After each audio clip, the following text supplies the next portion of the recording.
Professional লাইফে আপনারা যারা নতুন সেলস অ্যান্ড মার্কেটিংয়ে কাজ করতেছেন, বিশেষ করে আপনাদেরকে শুধু কাজ করলেই হবে না।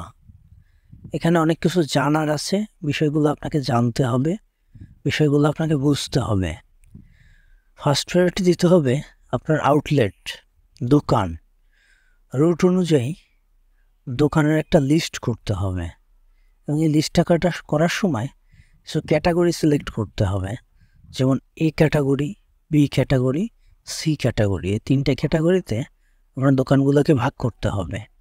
আর যেই দোকানগুলো আপনার প্রতি সপ্তাহে আপনার প্রোডাক্ট কিনতেছে, এই দোকানগুলোকে আপনার এ প্লাস ক্যাটাগরিতে নিয়ে আসতে হবে। দ্যাটস ওয়াই আপনি টোটাল রুটে যতগুলো দোকান আছে, গলি গলি, চিপা চাপা, যেখানেই দোকান আছে, এই দোকানগুলোকে আপনার লিস্টের ভিতর নিয়ে আসতে হবে এবং প্রতি সপ্তাহে আপনার মার্কেট ভিজিটে প্রত্যেকটা রুটের সবগুলো দোকানে আপনার টাচ করতে হবে।